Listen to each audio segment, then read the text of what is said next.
Atate ndi la Mwana ndi la Mzimu Woyera. Amen. Mawa wa tsiku la lero lachisanu mlungu wa 5 munyengo imeneyi ya Lent, tiyeni tikhale limodzi mu programu yosinkhasinkha mawu pano pa Tiyankhuleni Ambuye.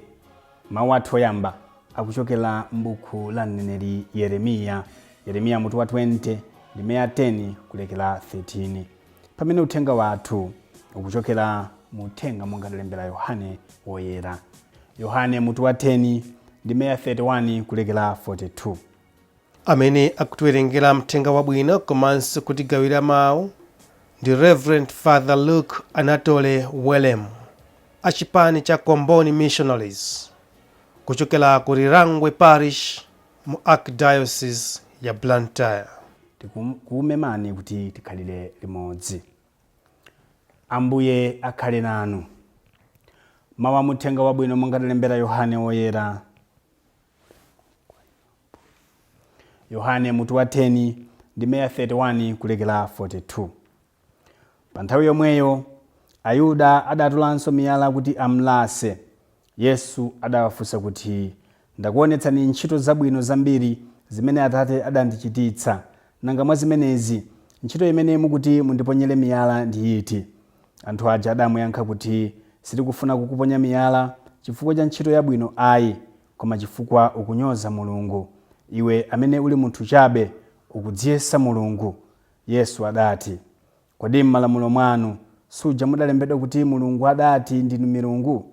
Paja mawu a m'malembo ngoona mpaka muyaya, ndipo mwini wakeyo adawatcha milungu. Anthu aja iye ankalankhula nawowa, inetu Atate adandipatula nandituma pansi pano. Tsono inuyo munganene bwanji kuti ndikunyoza Mulungu chifukwa ndati ndine mwana wa Mulungu?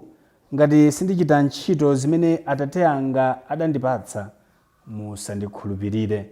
Koma ngati ndimazichitadi, khulupirirani ntchitozo. Ngakhalenso mukhulupirira ine, apo mudzadziwa mosapeneka konse kuti Atate amakhala mwa ine ndipo ine ndimakhala mwa Atate.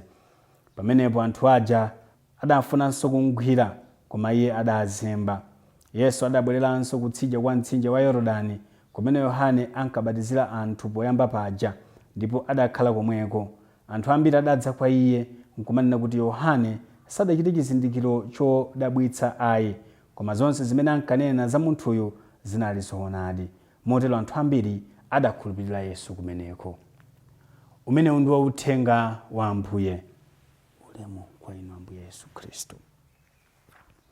Abale anga okondeka mwa Ambuye, mawu alero kuyambira mawu ambuku la mneneri Yeremiya akutilimbitsa mtima, komanso uthenga umene tangowerengawu ukutilimbitsa mtima kuti chauta akakhala mbali yathu palibenso chimene chingatigwedeze, palibe chimene chingatithupsye ife nkumachita mantha, koma tidzakhala anthu oyima nji pa zonse munyengo zonse zimene tingadutse.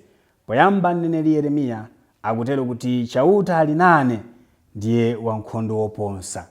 Mneneri Yeremiya anthu amampangira upo, anthu amafuna amugwetse, anthu amafuna aone kufa kwake komanso kutha kwake, koma iye akutero kuti onsewa adzachita manyazi kwambiri chifukwa adzandilephera, ndipo manyazi awo sadzayiwalika konse.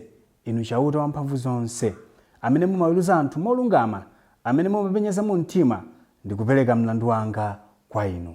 Chauta amene ndi loya wa maloya yonse, chauta amene amayima m'makhoti onse, chauta amene amayima m'mabwalo onse, ndi amene amaweruza molungama, ndipo milandu yathu yonse komanso mlandu wa Ambuye Yesu ukuyenera kukhala m'manja mwa iye.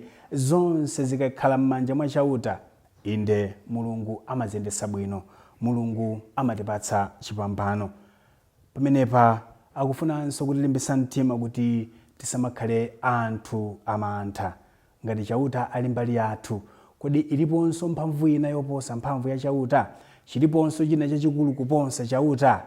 Ndikukhulupirira kuti palibe, chifukwa zonse zimene timaziona pa dziko lapansi nzolengedwa ndi iye. Chifukwa chake Mulungu yemweyonso akupulumutsa Ambuye Yesu kwa anthu amene akumuchitira upo, monga mmene adapulumutsira mneneri Yeremiya akupulumutsanso Ambuye Yesu kwa Ayuda amenewa amene adatola miyalanso kufuna kuti amulase. Kodi Ayuda akumulasa Ambuye Yesu chifukwa chiyani? Akufuna amulase osati kuti Ambuye Yesu adali akuitsa iyayi, osati pa zifukwa za zintchito zabwino zimene adakwaniritsa. Ayuda akumulasa Ambuye Yesu atipo iyeyo amadzitenga ngati mwana wa Mulungu, pamene kwa iwo amaoneka ngati munthu chabe. Ambuye Yesu adalidi Mulungu. Ambuye Yesu anali mwana wa Mulungu, sadali munthu chabe. Zilipo zina za umunthu zimene adachita pa moyo wake, monga adalira ku manda a Lazaro, monga inde adamvera chisoni nthawi imene anthu amakhudzidwa ndi matenda komanso imfa zosiyanasiyana.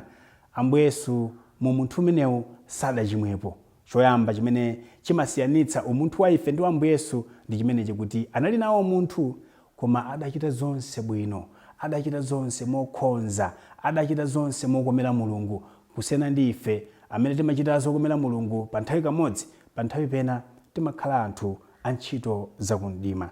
Ndipo Ambuye Yesu akuti ngakhale panali umunthu umene anawonetsa, akunena kuti inetu Mulungu adandipatula, adandituma pansi pano kuti nditumikire. Mulungu amapatula anthu amene amaoneka ofowoka. Mulungu amapatula anthu amene akuoneka kuti mwinanso timaposa, kuti atumikire ntchito za Mulungu. Ambuye Yesu pamene anatumidwa ndi Mulungu anagwira ntchito yawo mpaka pa mapeto. Akupita kumwamba, pamene timapanga chaka chakukwera kwa Ambuye Yesu, anasiyira ntchito imeneyi kwa apostoli. Apostoli anasiyira ntchito imeneyi kwa ansembe komanso maepiskopi. Mulungu amapitiriza kupatula anthu ake pa dziko lapansi. Mulungu amapitiriza kupatula anthu ake m'mabanja osiyanasiyana, m'masukulu osiyanasiyana, m'magulu osiyanasiyana, kuti atumikire pa ntchito za mpingo, pa ntchito za kulungamitsa mbomba ya Mulungu. Ndi chimene chimachitika ambiri ife tili m'mayesero amenewa a Ayuda kumati uyo ndi munthu chabe, uyo ali munthu ngati ine. Iyayi, makamaka tikamanena zimenezi poganizira atumiki osiyanasiyana, poganizira ansembe osiyanasiyana, poganizira maepiskopi osiyanasiyana, pena ndife atumiki amene timaonetsa umunthu wathu, pena ndife anthu amene timaonetsa kulephera kwathu, kufoka kwathu. Koma zakuti Mulungu adatipatula, zakuti Mulungu adatisankha, zakuti Mulungu adatisiyanitsa potidzoza mafuta, potiyeretsa kuti timutumikire, chimenecho chimasiyanitsa zonse, chimenecho chimalekanitsa zonse pakati pa munthu osankhidwa ndi munthu osasankhidwa. Chifukwa chake ntchitonso zimene amachita Ambuye Yesu sizinali mwaokha, koma ntchito zimene adatumidwa ndi Mulungu.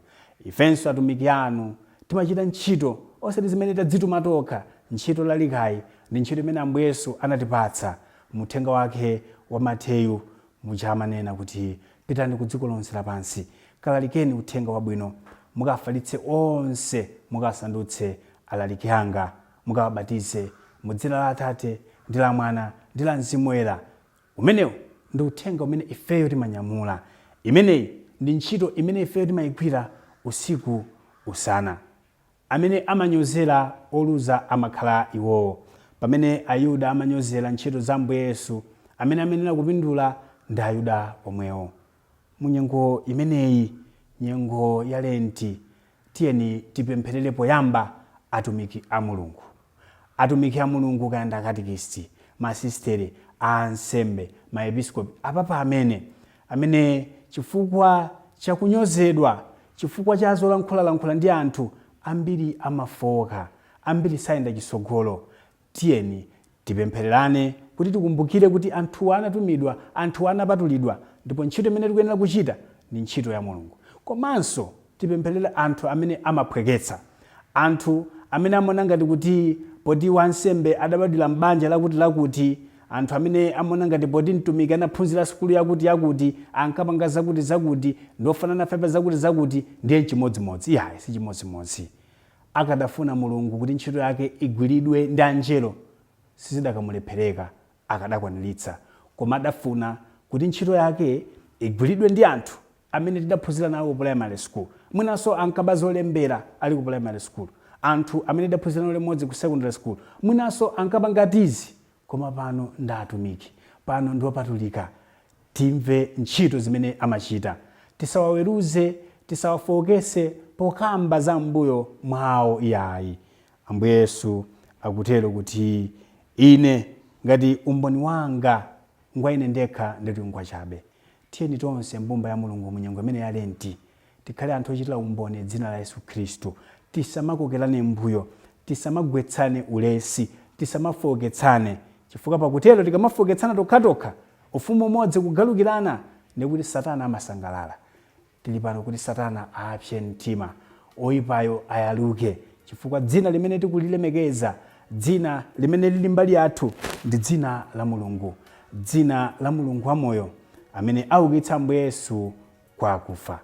Ambuye akhale mbali yathu mu zonse zimene tikudutsamo monga banja. Ambuye akhale mbali yathu mu zonse zimene tikudutsamo monga pa ntchito. Ambuye akhale nafe mu zonse zimene tikudutsa monga mukulalikira, mukutumikira nkhosa zake, ndipo atipatse mphamvu zowonjezera kuti ntchitoyi tifikitse mapeto pake penipeni. Amen.